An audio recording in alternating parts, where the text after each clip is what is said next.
Kenapa? Karena itu nggak normal, itu nggak seimbang. Kamu juga butuh istirahat untuk memulihkan kembali tenaga yang sudah dipakai.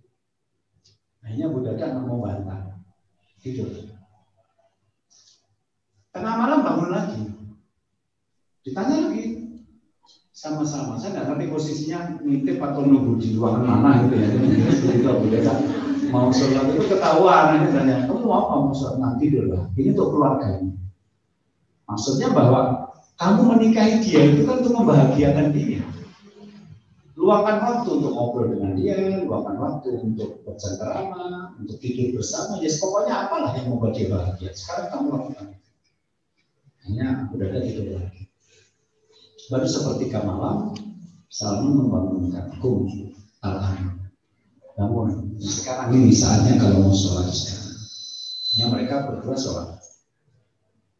Nah setelah selesai sholat ini, Salman kemudian mengatakan, Inna lirobbika alika haqqun linafsika alika haqqun wa li ahlika alika haqqun fa'ati kulli haqqin haqqun.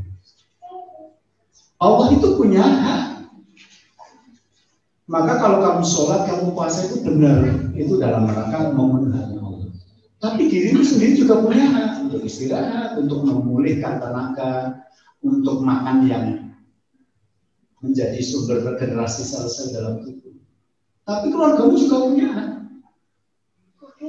Berikanlah mereka yang punya hak atas diri itu hak mereka masing-masing. Merasa tidak terima dengan nasihat ini, Abu Dada kemudian mengkonfrontir pernyataan Salman kepada Rasulullah. Dia menceritakan kejadian itu dan benar Rasul mengatakan, saudara Salman, lu Salman benar. Jadi kesimpulannya apa? Rumah tangga itu kalau tidak seimbang, maka nanti bisa kacau, meskipun bukan maksiat. Jadi kalau suaminya mabuk, selingkuh, judi, mesti nanti rumah tangga tidak sakinah, itu pasti. Tapi dalam kasus ini kan tidak sakinah, wong istrinya sampai lupa dandan, penampilannya sampai mengganggu tamu, gitu ya.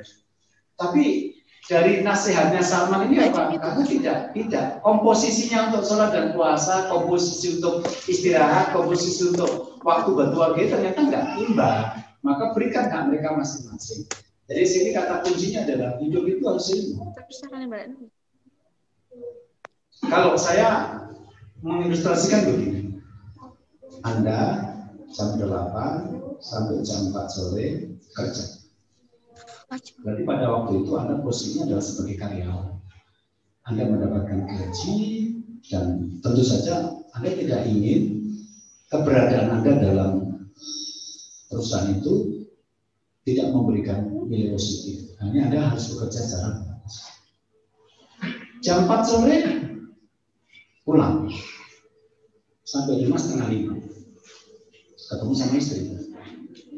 Anak-anak ikut sekolah full day, kemudian ikut antar jemput. Nanti sampai di rumah sekitar jam 5.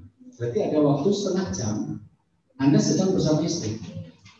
Maka gunakan waktu itu menjalani peran sebagai suami istri yang baik. Nanti begitu anak-anak jam 5 sudah diantar jemput, maghrib setengah 6, ada setengah jam untuk anak-anak. Maka Anda tiba-tiba berubah menjadi seorang ayah bagi anak-anak. Karena besok pagi anak-anak sudah sibuk persiapan sekolah dan juga persiapan kantor, seringkali juga tidak ada waktu untuk ngobrol. Maghrib kurang 5 menit Anda bilang sama anak, sudah kita persiapan maghrib. Akhirnya sholat maghrib, baca Quran sampai isya bersama. Anda sedang menjalankan tugas sebagai hamba Allah yang beribadah kepada Allah. Sampai sholat isya Anda ngomong sama istri, oke, coba anak dikumpulkan, kita makan bareng. Maka akhirnya makan bareng. Pas makan itu Anda sebagai kepala keluarga. Dan dalam beberapa cerita Rasul menggunakan saat makan untuk mendidik keluarga. Pernah kan Rasulullah makan bareng sama para sahabat, kemudian di situ ada anak tiri Rasul, Umar bin Abi Salamah. Jadi anaknya Abu Salamah. Abu Salamah meninggal dunia, Rasul menikahi Ummu Salamah. Nah, salah satu anaknya adalah Umar bin Abi Salamah, berarti dia anak tiri Rasul. Ketika Umar ini melakukan makan tapi caranya nggak benar, maka Rasul mengatakan dia bulan tidak akan batasan. Oke, nek mangan itu coba bismillah. Nek mangan ini yang tangan-tangan, nek mangan itu cukup simpan cerdas. Dan Umar bin Abi Salamah mengatakan sejak itu kalau aku makan maka cara aku makan seperti yang diajarkan Rasulullah. Berarti ini adegannya makan, tapi Rasul sambil makan melakukan proses pengontrolan dan pendidikan keluarga dan berhasil. Buktinya anak tiri Rasul Umar bin Abi Salamah mengatakan sejak itu kalau aku makan caranya makan seperti yang diajarkan Rasulullah. Kemudian Anda mengatakan setelah selesai makan mengatakan kepada istri, aku tak melu rapat RT. Ketika di rapat RT, Anda menjadi warga masyarakat. Kemudian selesai dari rapat RT, Anda pulang ke rumah jam 10. Kok lampu masih nyala? Kok lampu cek? Padahal kan tadi tarik listrikmu. Sing hemat anu kok Mas? Jenengan mau pas tidak rapat RT, Bapak Ibu rawuh. Oh, Anda tiba-tiba kan jadi menantu. Oh, sudah dikasih istri cantik solehah kayak gini kan, ini tidak lain dari batu. Bukan timun emas yang dipegang dari timun dari jadi anak, bukan.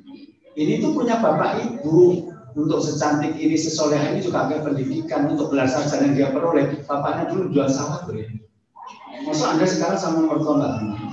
Tiba-tiba Anda ngomong sama istri itu, kalau gitu kamu ke kamar bilang sama Bapak Ibu, aku mau di kamar. Anda jadi mana tuh di situ? Ngobrol kira-kira setengah jam. Anda bilang Bapak Ibu, saya mau istirahat, besok saya mau kerja, tapi masih ada waktu besok pagi pada subuh kita ngobrol lagi sambil sarapan. Oke, Anda tidur sebagai diri sendiri yang memang punya hak untuk istirahat. Pada sholat subuh, tetangga ketuk pintu, Assalamualaikum, waalaikumsalam. Bapak saya mau pinjam mobil, Bapak saya sakit, saya mau antar ke rumah sakit. Oh ya silakan, Anda jadi tetangga yang baik. Jadi hidup itu minimal dari ilustrasi saya dalam 24 jam ini, ya ada saatnya Anda berperan sebagai karyawan, kerjakan dengan cara yang paling baik. Ada saatnya Anda berpasangan, jadilah pasangan yang terbaik. Ada saatnya Anda jadi orang tua, jadilah orang tua yang paling baik. Ada saatnya Anda menjadi hamba Allah, sholatlah dengan khusyuk. Ya, Anda penuntut ilmu di hari yang lain, maghrib sampai isya mungkin isinya pengajian, Anda menjadi penuntut ilmu. Terus nanti di lain hari bukan rapatnya tapi ronda. Ini ronda jadi anggota masyarakat. Pelajaran itu semua dengan baik. Kenapa? Begitu banyak kejadian yang harus kita cari dulu. Banyak orang yang rumah tangganya bermasalah karena mereka tidak bisa ngatur waktu. Di rumah, ya pekerjaan sekolah pun ya promo 11 bulan 11 gitu ya. Nanti rapat RT ngantor rausul RT mau dulu pejabat orang bener gue sok minggu harus jabang nek orang bener mau usul lo bertumbuh mentek kayak snack nek usul nyamburi ngerasa orang bener jadi ada orang-orang yang dia merusak sendiri hidupnya karena nggak ngerti menempatkan diri. Jadi kalau hari ini kita menghubungkan antar rumah dan sekolah, pertama adalah memang ini tugas yang harus kita kerjakan bareng-bareng. Jangan sampai di sekolah nggak maksimal alasan rumah, jangan sampai juga di rumah nggak hubungan dengan pasangan gara-gara pasangan pekerjaan sekolah. Enggak, bukan begitu caranya. Gitu kan? Jadi pertama adalah hidup ini harus seimbang karena banyak pekerjaan-pekerjaan yang kita jalani. Ini pertama. Yang kedua, dalam menghadapi banyak pekerjaan-pekerjaan itu sebenarnya menyediakan karena menjadi suami yang baik, istri yang baik, menjadi orang tua yang baik, menjadi anak yang baik, menjadi tetangga yang baik, menjadi anggota masyarakat yang baik, menjadi hamba Allah yang baik. Itu semuanya membutuhkan ilmu, membutuhkan konsentrasi, dan kita harus benar. Kenapa? Karena kalau tidak benar, maaf, kita tidak akan sakinah. Jadi sakinah itu intinya adalah Anda menjawab masalah yang terjadi dengan cara yang benar. Maka Anda akan tenang. Allah bidzikrillah tatma'innul qulub. Ingatlah dan mengingat Allah itu menjadi tenang. Nah, mengingat Allah ini sebagian ulama mengartikan dengan mentaati Allah. Tapi kalau caranya tidak benar, ketika ada masalah cara Anda menghadapi tidak benar, itu yang muncul adalah perasaan gelisah. Wa man a'rada 'an dzikri fa inna lahu ma'isyatan dhanka. Barang siapa yang berpaling dari peringatanku, maka dia akan mengalami kehidupan yang sempit. Jadi kehidupan yang sempit itu karena berpaling dari Allah. Terus Rasul juga pernah ditanya, "Mal itsmu ya Rasulullah?" Dosa itu apa sih Rasul? Rasul menjawab, "Al-itsmu ma haka fi sadrika wa qarita yadna 'alinan." Dosa adalah sesuatu yang membuat hatimu gelisah. Jadi intinya sakinah itu, sakinah itu tepat memilih jawaban. Karena ketika tepat memilih jawaban, apa yang kita peroleh? Keterangan batin. Kemudian pahala, karena menjawabnya benar, maka kita dapat pahala. Dan itu sanggup kalau nanti kita menghadap Allah. Bercarilah bekal dan sebaik-baik bekal adalah apa? Oke, saya gambarkan begini. Yang pertama, ketika adzan subuh terdengar, Allahu Akbar, Allahu Akbar, itu menciptakan masalah, menciptakan pertanyaan yang harus dijawab. Apa yang kamu lakukan ketika adzan subuh terdengar? Jawabannya macam-macam. Ada yang bangun, ada yang tidak bangun. Yang bangun, ada yang sholat, ada yang tidak sholat. Jadi jangan mengira kalau adzan subuh orang bangun itu selalu sholat, enggak. Jadi beberapa orang itu adzan subuh bangun malah noto bronjo karena makan kerja. Jadi bagi dia subuh itu bukan panggilan sholat, itu adalah penanda waktu saatnya bangun untuk kerja. Yang sholat ada yang di rumah, ada yang di masjid. Yang di masjid itu ada yang masbuk, ada yang ikut takbiratul ihram bersama imam. Yang takbiratul ihram bersama imam itu ada yang sop pertama di belakang imam, ada yang sop terakhir. Ada yang masbuk. Kemudian ada yang sop pertama bersama imam itu ada yang sholat sendiri, ada yang sholat bersama anak. Percayalah, yang paling tenang adalah mereka yang bangun sholat ke masjid, sop pertama takbiratul bersama imam, dia bersama anak. Karena ada yang nanti dia berangkat sendiri, Pak, putarnya kebetulan masjid, juga hamil. Jadi dia sendiri sholat udah benar, tapi dalam hatinya tetap ada secuil perasaan kecewa kenapa anaknya nggak sholat bersama. Nah, yang tidak sholat, jadi jawaban sholat itu jawaban yang benar. Cuma nilainya sempurna 10 itu tadi. Ke masjid berjamaah karena 27 derajat lebih baik daripada sholat di rumah. Kemudian takbiratul ihram sejak rakaat pertama bersama imam, dia sop pertama, syukur dia imamnya, terus anak-anaknya semuanya ikut sholat ke masjid. Itu yang paling semua jawaban. Tapi minimal yang sholat, itu sudah benar jawabannya. Lah yang nggak sholat, itu kan berarti jawabannya salah nih. Mesti marifat tuh. Bujurnya bengak-bengok itu ya, terus akan mangkat, sholat, terus tambah tua, malah tambah yang ini. Jadi ketika dia berpaling dari jawabannya nggak benar, di situ sudah muncul perasaan tidak nyaman. Yang laki-laki kepean alasan, tapi intinya berpadu pada bujurnya. Terus anda tak maksa-maksa aku, mungkin wilayah pribadi. Sosok tadi mau fanatik, kau kan ada sholat plus plus suarco, kau kan nasi sholat, hanya kok sholat dengan depan orang kebelakang kamera, sholat dengan kamera, bagaimana masuk surga? Saya sholat itu orang taruh lu suarco, kau nasi sholat. Terus sudah saya ngatur-ngatur, sholat itu soal hidayah, perlu itu hidayah. Hidayah mau lewat mampir orang mampir yang rumah. Itu mereka bukan saja bertengkar itu menimbulkan perasaan tidak nyaman. Mau itu wanita romangan, sampai itu ya lah mau dibujuk karo kowe wis bagus ora sugih ora salat yo ora itu sapa. Pentingane yo. Itu anak-anak denger wis mulai. Aduh nek adzan subuh. Kuwi tanggane wis krungu wis kaya rampung apa jenenge kontraane kok pindah saka kene. Jadi ketika perilaku kita salah, itu langsung Allah memberi pelajaran tidak nyaman. Jadi sakinah itu adalah ketika situasinya Anda pilih dengan sikap yang benar, maka Anda akan nyaman di situ. Maka sakinah itu fluktuatif. Kalau Anda melakukan banyak ketaatan, ya banyak sakinahnya. Kalau Anda melakukan hal yang salah, di saat itu sakinahnya terinterupsi oleh perasaan tidak nyaman. Sebentar, nanti tinggal Anda dosa itu ada lanjutkan atau tidak. Jadi sakinah itu tidak permanen terus gitu. Sakinah itu variatif tergantung dari pilihan-pilihan tindakan. Selesai dari sholat itu menghasilkan pertanyaan lagi.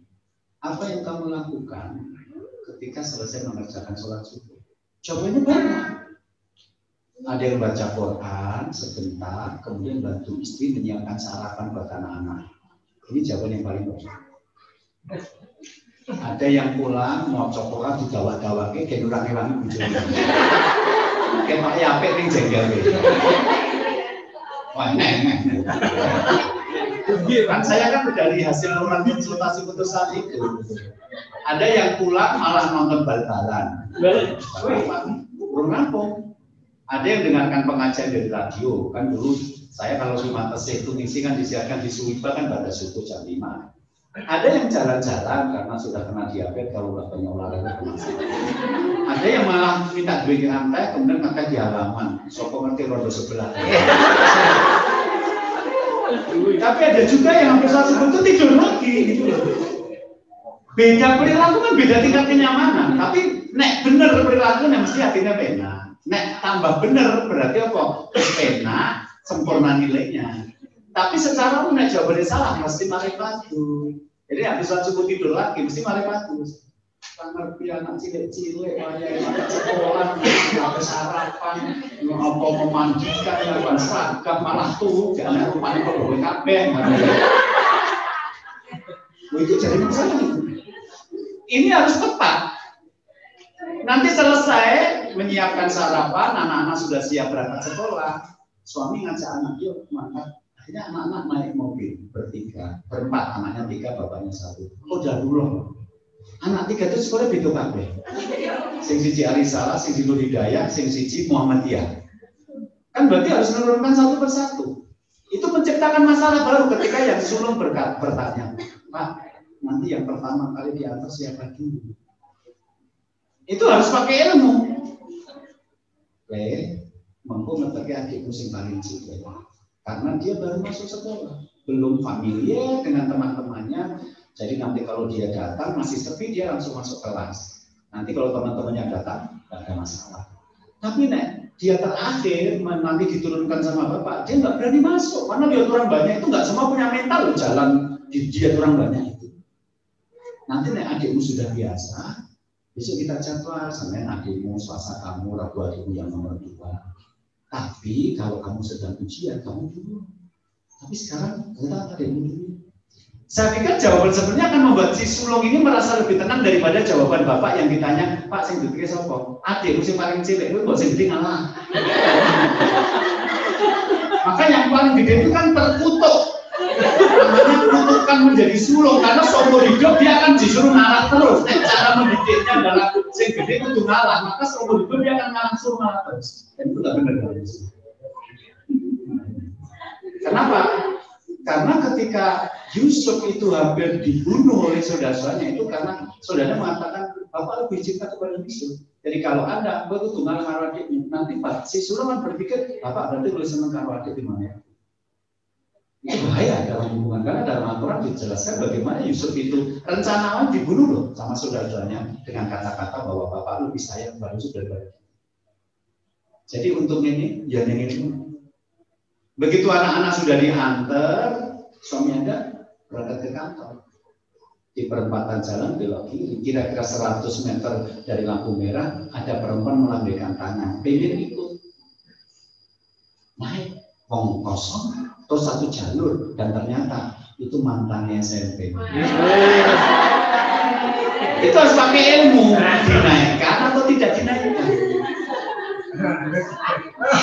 Nah, tidak dinaikkan, wong rasa itu belum sepenuhnya pergi. Nah, dinaikkan, itu menimbulkan masalah baru. Mungkin ada laki-laki yang berpikir, alah wong itu ya bermantan, sak jalur, saya kira rodo melarat, mesakin, sak jalur kan bisa menghemat dia beberapa ribu rupiah daripada naik taksi, nggak apa-apa. Menurut Anda, ternyata begitu Anda menaikkan mantan ini di sebelah kanan jalan, temennya istri lihat itu dan moto. Terus dikirimkannya menurut bojone yang memantan WA gitu. Terus ditulisi kalimat tiba bojomu yang jogo kelakuannya kayak gitu. Terus setelah itu dikasih bumbu penyedap sedikit. Jojo wis janjian. Jadi ada ketawa-ketawa sama mantan karena merasa beramal soleh mengantar dia satu jalur, istri punya rumah ngucek-ngucek sholat wis bener, habis sholat mau coba wis bener, terkait anak wis bener, boro-boro urusan mantan bener seminggu dah buruan. Jadi intinya begini, membangun keluarga sakinah itu bukan sekedar laki-laki berjenggot dapat perempuan berjilbab sakinah mawaddah warahmah, bukan.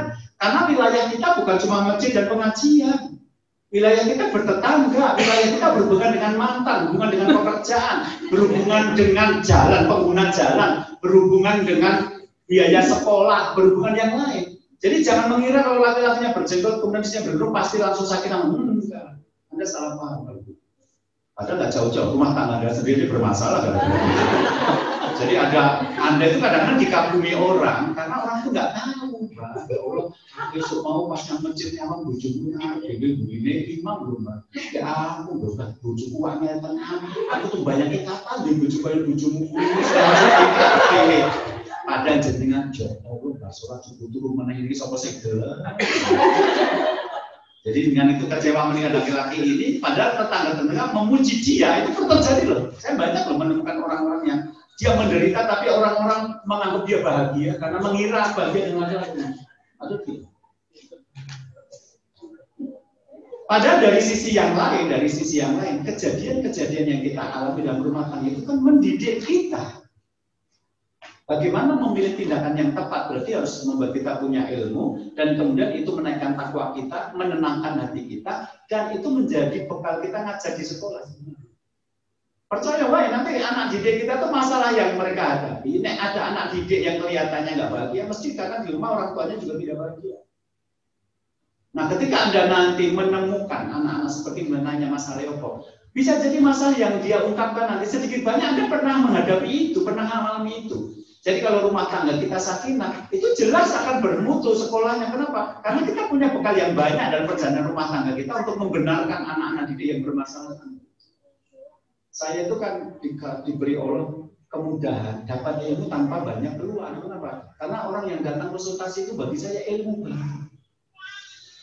Nah, kalau saya jadi konsultan rumah tangga sudah 15 tahun, kalau satu hari satu saja yang nanya, itu udah berapa ribu orang yang kasus rumah tangganya saya dengarkan. Itu ustadz lain nggak punya. Jadi kalau ustadz pengajian itu cerita rumah tangga yang ada dalam kitab. Kalau saya tidak, orangnya masih hidup yang saya cerita. Jadi kejadian hari ini bukan kejadian zaman dulu. Karena kadang-kadang kalau zaman dulu terapkan zaman sekarang nggak cocok. Zaman dulu ada seorang istri yang sudah bekerja keras menciptakan rumah tangganya jadi sakinah. Tiba-tiba suaminya pulang, dia membawa cambuk kemudian menyerahkan sama suaminya, Mas kalau kamu belum beli itu cambuk aku. Langsung dipindah ke saiki, sing enak padahal jalan gairah blonjo, ora cocok koyo ngene. Jadi banyak kisah-kisah dalam kitab itu nggak bisa langsung diterapkan di sekarang karena zamannya berbeda. Sedangkan saya orang-orangnya datang. Dari datang itu saya tahu masalah yang terjadi hari ini. Yang WA-an dengan mantan, yang habis waktu untuk main game sendiri, yang karepe ora kerjane mangane enak. Sing karo moro ora gelem nemoni, ora gelem rapat RT. Ya, ada istri itu melulu, suaminya itu nggak mau rapat RT. Saking jengkelnya si istri sampai dia ngomong sama Pak RT sudah pengajian di rumah acara RT di rumah saya saja. Betul di rumahnya dia. Ya cuma itu toh, besok ya suaminya nggak berangkat ke rapat RT lagi. Gitu loh. Jadi rumah tangga itu satu menyediakan ruangan kita sebagai pembelajaran kita menghadapi banyak tugas dalam rumah tangga itu banyak tugas. Saya jadi istri, jadi suami, jadi ibu, jadi anak, jadi ipar, jadi menantu, jadi mertua, jadi kakak, jadi adik, jadi tante, jadi om, jadi keponakan, jadi tetangga. Itu semuanya membutuhkan sikap-sikap yang tepat karena sakinah itu muncul kalau Anda melakukan tindakan yang tepat. Kalau tindakannya tidak tepat, maka langsung barang siapa melakukan dosa, hatinya akan gelisah. Barang siapa yang berpaling dari Allah, maka di hidupnya akan sempit. Rumus-rumusnya seperti itu. Nah ini ketika nanti kita hubungkan dengan sekolahan, berarti kan kita bisa nyeplit. Ketika di sekolah jangan mikir rumah, ketika di rumah jangan ke sekolah. Ada yang kita profesional. Nah ketika kita di sekolah itu nggak mikir rumah, itu hanya terjadi kalau rumah tangga dengan sakinah. Kenapa? Karena persoalan rumah tangga itu persoalan yang paling sulit. Jadi kalau ada bermasalah dengan pasangan, hampir dipastikan nanti terbawa sampai sekolah. Kenapa? Karena antara suami istri itu tidak ada pihak ketiga. Maksudnya begini, Anda kerja di satu perusahaan, terus Anda tidak puas dengan gajinya, terus Anda minta kenaikan gaji, sampai demo. Maaf, ketika ada karyawan demo minta kenaikan gaji, akhirnya ditemui oleh pihak manajemen untuk menego berapa gaji, kenaikan gaji yang kalian minta. Nun sewu. Yang nego sama karyawan, perwakilan demo itu sebenarnya juga karyawan juga. Dia bukan owner, dia bukan pemilik perusahaan. Dia adalah karyawan yang posisinya di manajemen. Yang punya karyawan, yang punya perusahaan itu orang Cina, Lem Banpit atau Cuilan Seng. Itu belum tentu jadi warga negara Indonesia. Dia sedang jalan-jalan piknik di sana. Jadi ketika ada karyawan yang demo, yang nemu sebenarnya karyawan yang lain. Cuma posisinya di manajemen. Itu namanya ada pihak ketiga. Jadi aspirasinya tidak langsung kepada pemilik perusahaan. Misalnya saya gitu ya, di Solo ada perusahaan kecil namanya Alfa. Itu kalau ada karyawan yang bermasalah, yang saya suruh ngatasi kan bukan saya sendiri. Saya suruh ngatasi kalau masalahnya tentang attitude dia nggak baik, maka bagian HRD, Human and Resource Development, bagian karyawan, bagian gaji, bagian merekrut karyawan. Mas itu tolong di tempat saya itu kalau ada karyawan ketahuan boncengan perempuan lain langsung dipecat. Kecuali perempuan itu ibunya atau kakaknya, itu beda lagi. Tapi kalau perempuan ini perempuan ajnabiah, ditanya, iya kamu hari ini boncengan perempuan. Itu kemarin sempat terjadi. Terus dia ngaku, saya nggak ingat Pak. Padahal kita punya bukti. Karena yang diboncengkan adiknya teman kita. Udah, terus dia ngomong, saya nggak ingat itu Pak. Ya sudah tahu sih ingat. Nah, hanya karena dia nggak ngaku, bagi kami itu pelanggaran. Boncengin perempuan yang bukan mahramnya itu pelanggaran. Ya udah langsung. Yang ngurusin itu bukan saya. Karyawan yang saya tunjuk menjadi HRD. Nanti kalau ada karyawan lain sekretaris saya di perusahaan, nanti kalau ada yang saudaranya dengan struktur perusahaan, job description atau SOP, urusannya. Jadi kalau ada masalah, saya turun tangan itu kalau udah paling akhir, tapi sebisa mungkin saya tidak turun tangan. Jadi saya punya kesempatan isi pengajian. Kalau Cumilan Seng sama Lem Banpit tadi kan jalan-jalan, dia nggak kenal pengajian. Kalau saya isi pengajian. Tapi kalau suami istri nggak begitu. Suami dan istri itu tidak ada orang ketiga. Kalau orang ketiga maknanya adalah perselingkuhan. Ini tidak yang berurusan dengan hak dan kewajiban. Itu tidak malah orang ketiga. Jadi apa yang menjadi kewajiban suami adalah haknya istri. Apa yang menjadi kewajibannya istri adalah haknya suami. Jadi ketika suami tidak menjalankan kewajibannya, istri langsung tidak mendapatkan haknya. Dan ketika istri tidak menjalankan kewajibannya, suami langsung tidak mendapatkan haknya. Dan ketika orang berumah tangga tidak mendapatkan haknya, tapi dituntut dalam kewajibannya, itu sakit. Kenapa? Karena merasa hidupnya tidak seimbang. Dia merasa dieksploitasi.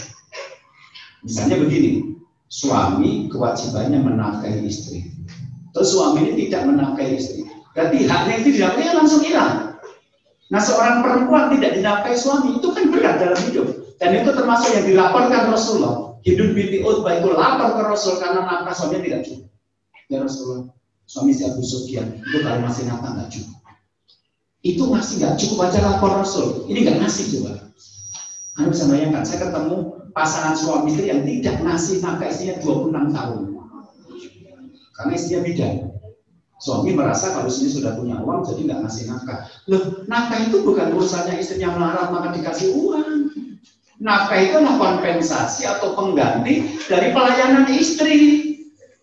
Nah, istri itu mengerjakan paling tidak 10 pekerjaan kok, paling 3 loh. Istri itu kan ya ngepel, bersih-bersih kamar mandi, itu namanya kan jadi housekeeper, ya, menjadi perawat rumah.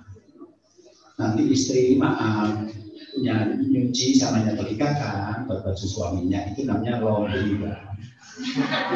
Nanti istri dikasih uangnya 1 juta deh, investasi supaya cukup. Kan dia jadi pengelola keuangan toh. Kan dia supaya cukup kui. Nah, terus akhirnya dicake sebagian untuk masak. Lah duit semono nek 1 juta gajine berarti gue masak to paling untuk 500. 500 anake telu lockdown yang omah lagi semego-semego. Iki carane iso cukup piye? Candakane gur tempe. Maka di situ dia menjadi tukang masak kopi supaya tempe ini tidak dino gonta-ganti. Tempe goreng sesuk goreng tepung, sesuk tanpa tepung. Nah sekarang tempe mendoan ya, besok tanpa tepung terus besok orek tempe, besok tempe bacem, besok tempe bosok, besok itu dia selain menjadi koki, dia juga menjadi apa? Ahli gizi. Jadi gimana caranya yang murah-murah ini tapi anak-anak gizinya tetap tercukupi. Wis 5 lho iki. Nanti nek sore bar maghrib ngajari anak sekolah. Ini jadi guru lho. Engko nek ayah anak ini masuk angin atau panas meriah bapaknya nggak ada jadi perawat utek-utek nyamburi rimpang-rimpang apa yang katanya Pak Dokter jadi kabar bisa mengobati ya Allah ini bojone yang metu sebuah berangin gitu ya dia jadi itu nanti kalau pagi hari anaknya maaf suruh berangkat ke sekolah itu malas itu jadi cheerleader loh itu jadi jengkel ibu cakap makan tapi nek disenangi ngono anaknya tambah ramakan maka ibunya tuh ceria berangkat demi masa depan yang cerah ini nanti kan jane jengkel banget kayak anak ini yang paling angel yang paling gede bapak ya padahal jadi Anda harus berpura-pura jadi cheerleader terus habis itu ngantar anak sekolah ya wes mah aku ikut berangkat ya ada apa besok jemput Anda jadi ojek dulu antar jemput nanti malam Anda masih ditiduri suami. Padahal wajah Anda 11-12 dengan artis itu. Artis itu padahal sekali tidur 80 juta. Jadi kalau suami meniduri Anda itu betul-betul bayar, itu diskon 90% masih 8 juta. Ada suami Anda meniduri Anda 12 kali dalam satu bulan. Karena seminggu 3 kali 4 12. Itu berarti apa? Bunyi duit kok itu duit suami itu kan pakai duit 30 juta. Kalau beli berang atau saya beliannya. Jadi nek wong lanang 1 juta wis koyo bagus bagus iki. Kurang tahu pengajian. Kalau ada orang laki itu maaf merendahkan istri di rumah hanya karena nggak punya uang, karena hasilnya uang itu datang dari suami mengganti nafkah namanya. Jadi nafkah itu bukan uang belanja, nafkah itu uang untuk mengganti kewajiban istri melayani suami. Makanya perempuan di rumah tetap punya kurang. Harusnya begitu. Kalau tidak berarti suami jahat. Tidak menafkahi istri itu jahat. Dan itu menyebabkan dia kehilangan kepemimpinan. Jadi ketika Anda tersiksa dalam pernikahan seperti itu, maka kenyang sekolah itu tetap orang Islam. Kenapa?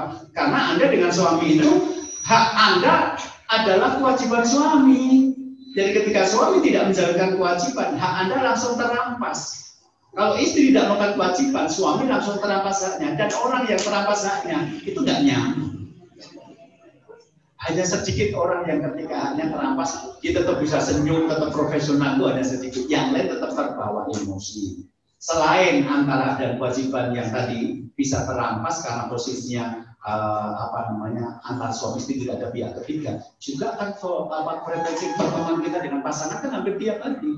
Jadi loro ati bendi subuh permani ora gelem wis loro ati, jenengan nyampe sarapan dek turu ora memang loro ati, ketemu karo mantane munggahke mau loro ati, sing bareng ngomong bapak wis sayang karo ati dimana kok Bu sing terus mesti adik terus dengan loro ati. Begitu banyak sakit hati dalam satu hari ini kan jadi tidak nyaman. Kan kita bisa sakit hati dalam sehari itu bisa berpuluh-puluh, bisa beratus-ratus kali. Kalau perilaku pasangan kita menyakiti kita kan itu. Suami Anda pegang handphone pagi hari, ngomong toh Mas, pegang handphone. Apa toh? Rasa tak ngerti, berarti ada yang disembunyikan. Berarti dosa.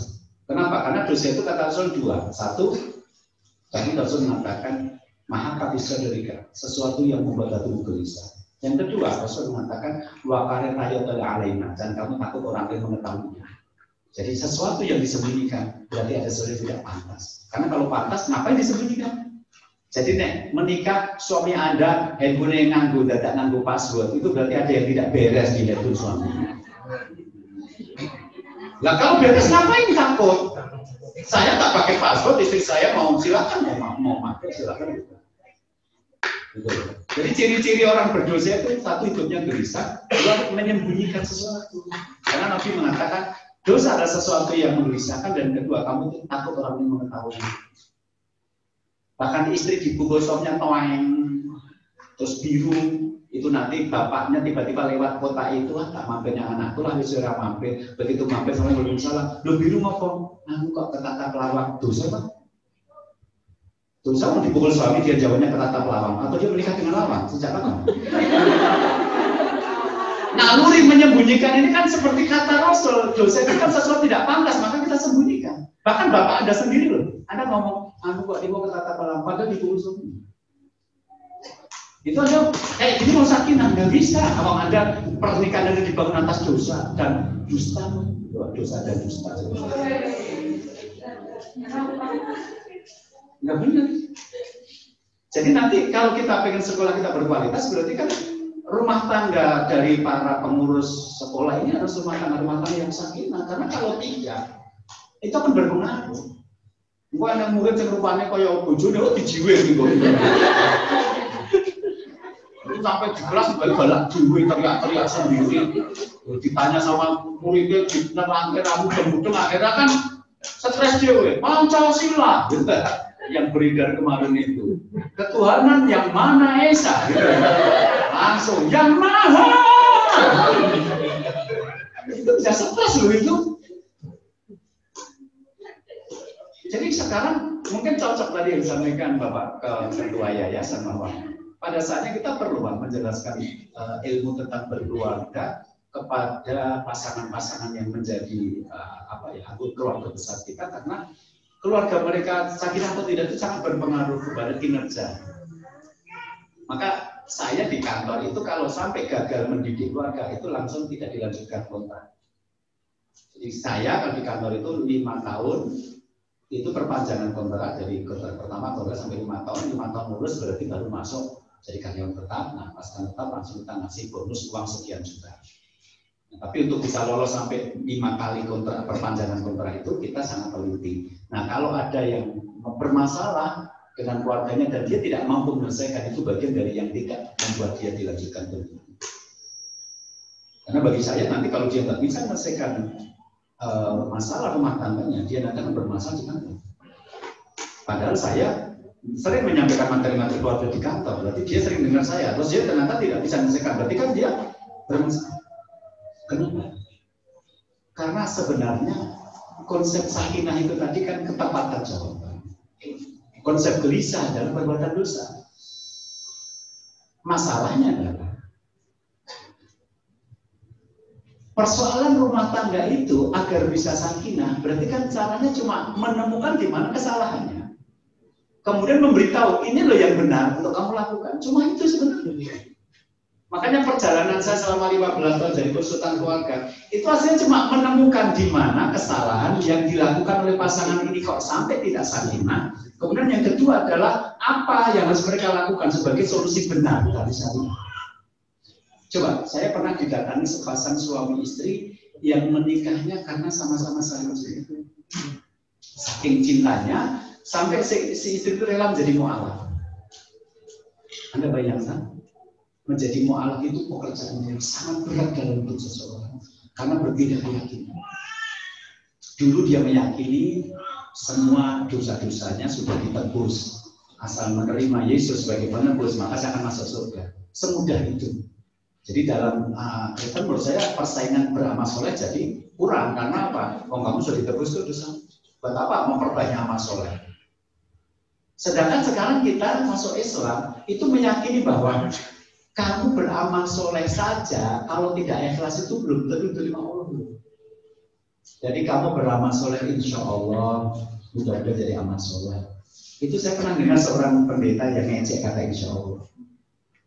Dia murtad dari Islam dan mengatakan capek jadi orang Islam karena belum tentu ada jaminan masuk surga. Karena kalau kita berbagai itu kalimatnya insya Allah. Sedangkan di sini saya yakin saya masuk surga karena dosa saya sudah ditebus semua. Jadi merubah keyakinan dari semua dosa saya ditebus dengan keyakinan bahwa saya harus mengikhlaskan setiap perbuatan saya. Kalau nggak ikhlas nggak diterima Allah. Itu perubahan yang sangat berat. Dia lakukan itu karena mencintai laki-laki ini. Memang laki-lakinya putih dan ganteng. Memang, jadi rotok atas lah gitu. Nah, terus akhirnya mereka menikah. Itu nek dalam film-film nasional mereka membangun rumah tangga dengan fondasi yang kuat, saling mencintai. Tapi ternyata rumah tangganya bermasalah dan datang ke tempat saya. Ustaz, saya nggak nyaman menjalani rumah tangga bersama istri saya. Nah, mereka berdua itu dulu pernah ikut seminar saya di satu kota. Dan setelah itu juga konsultasi. Jadi saya sudah kenal mereka. Ada masalah. Kan kalian saling mencintai. Ibu sampai rela jadi mu'alaf.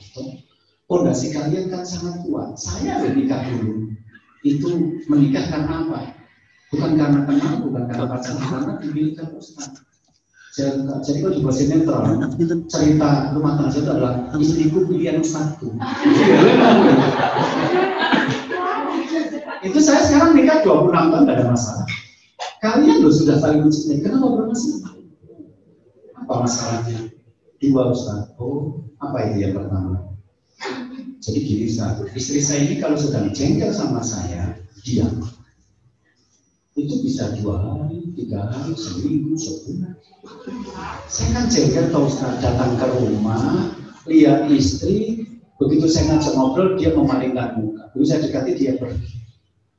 Saya coba sabar tapi ya sudah mulai nggak kuat. Padahal kan Ustaz tahu istri solehah itu ketika dipandang menyenangkan. Ini dipandang langsung pergi. Oh, ya dalam hal ini kalian berdua salah. Salahnya di mana? Kamu sebagai suami. Yang namanya istri solehah itu jika dipandang menyenangkan itu adalah hasil akhir.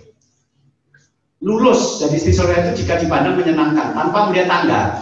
Menyenangkan cuma tanggal 7, tanggal 6 kayak gini. Duitnya jaga ya lu perang. Tanggal 15 lu wis mulai mendung. Tanggal 17 lu gerhana bulan.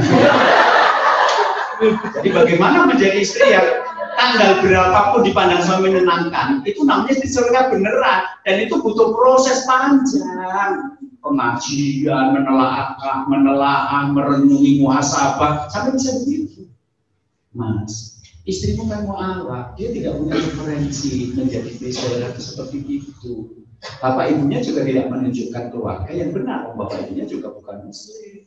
Jadi sekarang didik istrimu, ajari dia pengajian, ajak dia mengenal ilmu Islam, sampai suatu hari dia menjadi istri yang seperti itu. Lalu istrimu itu mu'alaf, mungkin baru baca Al-Quran saja belum fasih, sholatnya mungkin juga baru bisa yang pendek-pendek suratnya, terus langsung disuruh jadi istri soleh seperti itu, ya nggak bisa Mas, kamu namanya menuntut.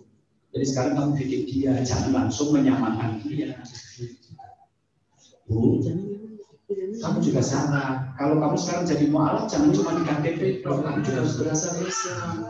Karena dalam Islam, kalau Anda mendiamkan saudara muslim yang lain, itu jatahnya cuma 3 hari. Kalau sama suami, sebaiknya sejengkel-jengkel apapun, jangan sampai mendiamkan.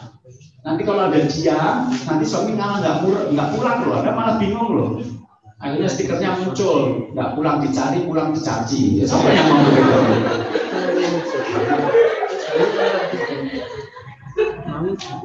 Nah, jadi sekarang itu latihan gimana sejengkel-jengkelnya sama bapak, ya itu tetap ngomong sama bapak. Uang sama muslim saja itu batasannya 3 hari kok kalau tidak mendiamkan mereka. Tapi kalau ibu memang masih jengkel banget dan mendiamkan, ya sudah batasnya 3 hari. Orang kalau yang nanti kalau sasi barang nang itu. Ada nggak yang kira-kira kayak gitu? Sampai saya bilang sama suaminya gini, Mas, istrimu itu mu'alaf, lahirnya Kristen. Lah wong sing wiwit cilik Islam, kuwi nek pas ora cocok karo bojone neng-nengke keneng. Mbok nyang kene nek ora. Tapi ada yang kecil Islam itu ketika dia jengkel sama istrinya atau suaminya terus menengke nanti berang minggu berang sasi ra ngajak ngomong. Iya enak. Apalagi istrimu yang mu'alaf, berarti tugasmu berdiri.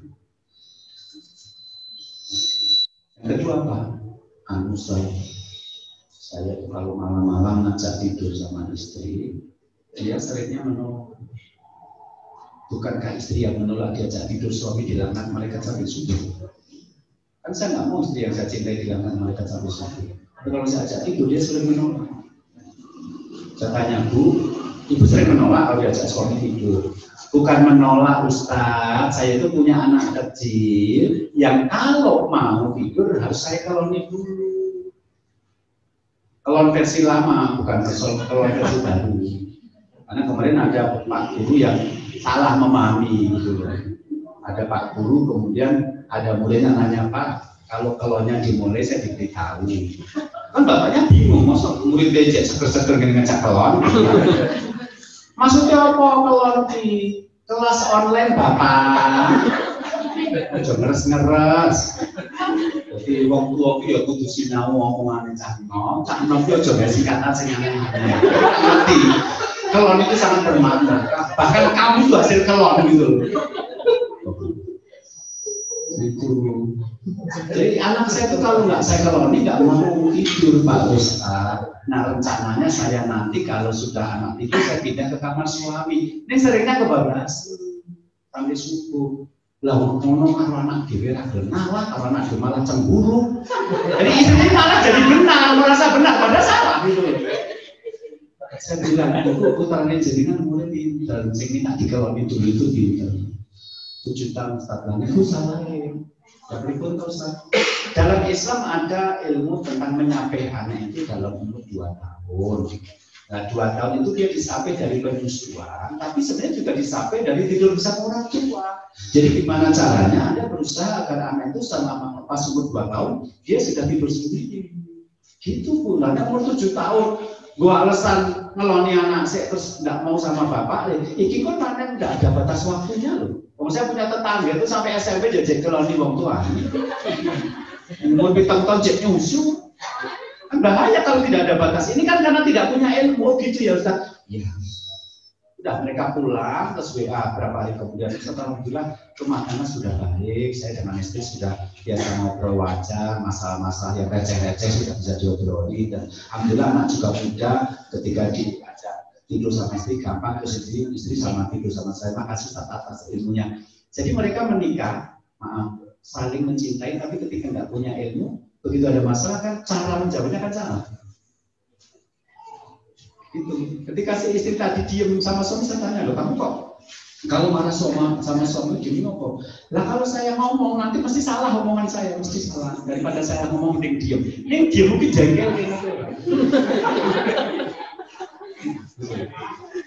Jadi peristiwa-peristiwa itu ngajari kita bahwa pada prinsipnya ada namanya orang menikah itu harus butuh ilmu untuk sakinah, karena sakinah itu ketepatan jawaban.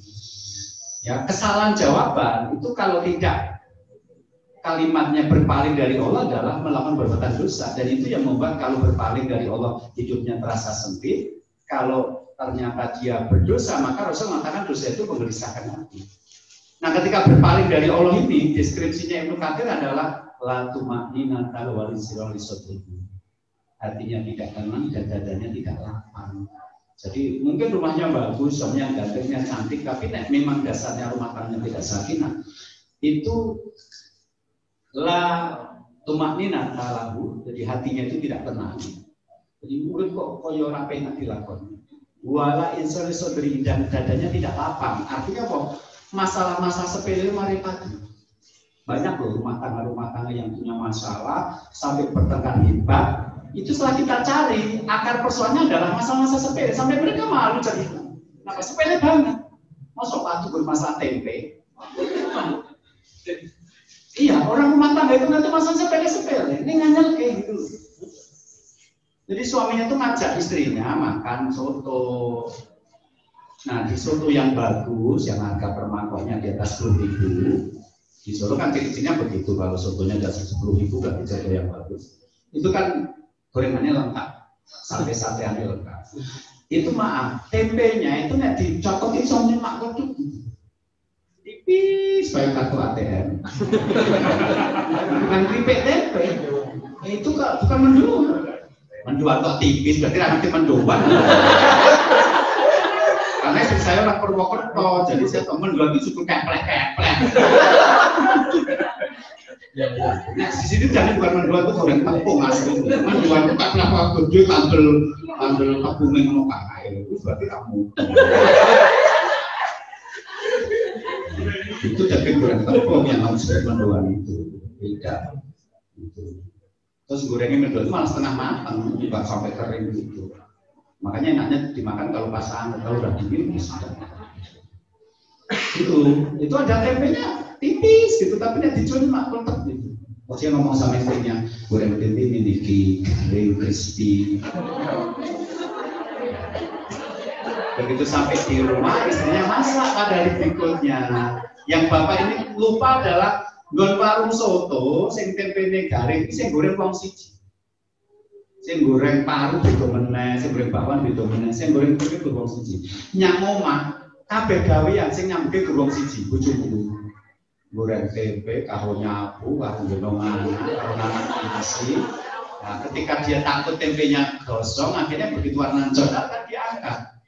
Begitu suaminya makan, ngambil tempe, barengannya keletak, tiba-tiba melentung.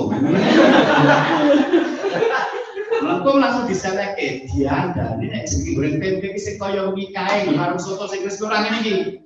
Keluar jajan sini. Ini cerita misi-misi film pagi bergor-gor tempe. Pendidikannya sarjana, bapaknya mobil, rumahnya gede. Tapi itulah keluarga yang tidak sakinah. Apa? Masalah sepele mereka. Anak cilik, anak ngomong tole dan cepat, tidak telat sekolah. Iki mau pandemi berakhir, ayo udah makan sekolah. Kebiasaan baru dimulai, ayo. Biasanya anak minggat. Niku nek jangan lagi ada karo bojo, sing malah anak mirip bojo, langsung mbak jiwet. Kadang-kadang nangis jerit-jerit begitu anak-anak surat dengan yo nangis. Kalau kok bermasalah anakku aneh di kandangnya, baik kok tak jiwet. Ini kan merokok tenang maksudnya. Jadi ini yang namanya penjelasan Lukasir yang mengenai hidupnya sempit itu begini, ini bukan tidak punya uang, rumahnya tinggal di rumah saudara, bukan. Justru orang yang rumahnya besar itu bisa hidupnya sempit kalau dia berpaling dari Allah. Artinya hidupnya dijalin dengan cara yang tidak benar. Itu apa? Dadanya, artinya tidak tenang, dadanya tidak lapang. Jadi guru masalah sempit doang malah. Jadi saya tuh ketemu sama orang-orang ketika cerita rumah tangga ya Yusin, kenapa? Sepele-sepele. Dicelok sayang loh mare patu. Sepele banget kan ya. Loh kok dicelok sayang mare patu toh Bu? Kok banyak istri itu mengharapkan suaminya manggil sayang. Lah kok dicelok sayang malah mare patu piye? Lah suami saya itu juga ngomong sayang sama teman-temannya, sama mantannya. Jadi anak sama perempuan itu pakai sayang. Saya tegur, kok ya kamu sayang. Aku tuh biasa. Ini ki. Makanya ketika saya dipanggil sayang, saya merasa saya seperti temannya dan selingkuhannya itu. Karena panggil saya sayang ya, itu panggilan yang berlaku untuk umum. Sebaliknya ada ibu-ibu yang ngomong ke saya, Ustaz, saya sudah menikah 15 tahun. Apa saya berlebihan kalau saya meminta suami saya memanggil nama saya? Saya tidak ingin dia manggil sayang, terlalu berlebih. Nama saya selama 15 tahun dia menikah dengan saya belum pernah memanggil nama saya. Sering belum tahu.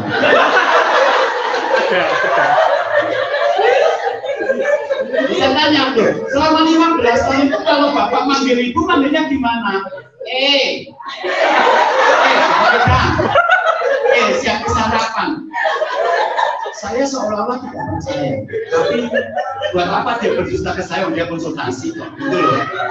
Jadi waktu itu tema pembahasan saya di radio adalah panggilan saya kepada istri Rasul manggil yang Umairah kepada Isya, gitu loh. Saya ceritakan bagaimana kalau bisa kita nyiptakan panggilan yang membuat pasangan mereka merasa sangat berarti, gitu. Dapat ada yang nanya begitu, kan saya 15 tahun menikah, suami saya belum pernah manggil nama saya, apalagi manggil sayang. Jadi kalau manggil itu A-E-O-A. Itu terjadi gitu. Benar, makhluk kayak gitu ya. Jadi perbaiki rumah tangga Anda, maka Anda akan bisa tadi nyempit waktu. Ya, Anda oke, aku di sekolah, aku sekarang ke sekolah ya nggak bikin rumah. Itu mudah kalau Anda dengan rumah nggak ada masalah. Tapi begitu Anda ada masalah, orang muda, Anda lah dalam mikir pikiran itu berdiri. Ketidaknyamanan rumah itu sangat mengganggu. Jadi orang itu kalau sudah urusan rumah itu kayak wangi. Kenapa? Karena tiap hari ketemu. Berlagak jadi orang suci nggak bisa, karena pasangannya tahu kelemahan-kelemahan dia. Gitu loh. Dia ngomong sama istrinya, "Mbok wong sing tertib ngono nek wae mangan, wae atus. Lah wong mau salat subuh ya diketangel." Langsung letek itu di kantor iso dadi pimpinan yang bisa ngomong. Kamu harus disiplin untuk meningkatkan kualitas pendidikan kita. Jelas ngomong rasa kok yang ngomong. Itu air dibilang terpercik lupa sendiri. Jadi memang pengalaman saya saat itu pernah yang isi di Jepara, itu isi umum, kajian umum tentang tukar sakinah. Habis itu ada salah satu pimpinan BMT di sana punya cabang sampai lebih dari 12. Itu langsung udah lagi mau nggak? Kenapa? Ya saya pengen suami istri yang kerja di tempat saya mendapatkan arahan, karena menurut saya kalau rumah tangga bermasalah, mesti nanti di kantor juga bermasalah. Berapa tahun yang lalu pernah, dan kemarin saya baru saja juga misi di Jepara, ditemui lagi sama orang itu, jadi misi rutin 11 kali bisa enggak ya? Kenapa? Kita ingin memperbaiki kinerja itu ya salah satunya memperbaiki kualitas karyawannya. Dan kualitas karyawan itu, kalau dia kinerja dia harus paham, kamu harus fokus, karena dalam hidup kamu melakukan banyak pekerjaan, intinya fokus. Nek pas ibadah khusyuk, nek pas nyambut gawe mikir gawean, nek pas rapat RT mikir rapat RT. Kalau pas pas sama anak mikir bagaimana jadi bapak yang baik buat anak. Kalau sama istri mikir bagaimana jadi suami yang baik buat istri. Itu namanya kan fokus sebenarnya. Tapi fokus itu akan terganggu kalau suasana hati kita tidak nyaman, gitu loh. Aslinya di situ. Tetapi kalau kita membentuk orang yang sakinah, sangat bagus. Kita belajar nyebelin pekerjaan, membagi fokus. Kemudian kita juga belajar menghadapi masa yang macam-macam. Jadi begitu nanti sekolah kita diwajui sama wali murid, diwajui sama murid. Referensi kita untuk memberikan jawaban banyak. Wong kita sudah menghadapi itu. Sudah jam 11. Ya nggak bisa, om saya nanti bayar dulu. Dan ini kelas tambahan, jadi yang jadwalnya lebih dulu yang di Solo itu, nanti di Karangasem gitu kan. Terus kemarin sama Ustaz Ranto ketemu Ustaz, kamu bisa ngisi besok itu nanti minggu yang lalu nggak bisa itu. Kalau tanggal 7 insya Allah bisa, tapi ya itu nanti sebelum dulu selesai karena saya akan ngisi. Ya mudah-mudahan nanti bisa kita lanjut pada pertemuan yang lain. Jadi intinya Islam itu, Rasul itu mewariskan ilmu, bukan mewariskan harta. Jadi kalau Anda ingin mendapatkan warisan yang banyak dari Rasul, ya berilmulah. Dan karena itu, kalau berilmu itu ala muslim. Dan termasuk di sini adalah ilmu tentang berkeluarga, ternyata ada ilmunya. Ilmu tentang nyampe anak 2 tahun, ilmu tentang mendiamkan sesama muslim hanya 3 hari. Itu ketika tidak paham, membuat seorang istri merasa benar ketika mendiamkan suaminya berminggu-minggu. Ketika ditanya, "Kok menengke bojomu?" Wis penak salah nganjal kayak jawabane kok lan duitmu ngono kuwi. Bodoh coba ketoke. Itu menunjukkan dia bodoh, karena kalau dia tahu kan sesama muslim saja 3 hari harus berakhir masa gencatan senjatanya, apalagi sama suami, ya nggak boleh itu. Itu Anda menandakan kalau ilmu seperti ini kalau nggak dimengerti, itu membuat kita merasa benar gitu dalam rumah tangga. Nah itu yang nanti akan kita bahas, mudah-mudahan pada pertemuan berikutnya. Saya minta maaf kalau tidak maksimal pada pagi hari ini. Lebih kurangnya sangat dimaafkan. Saya kembalikan kepada Ustaz Ranto. Assalamualaikum warahmatullahi wabarakatuh.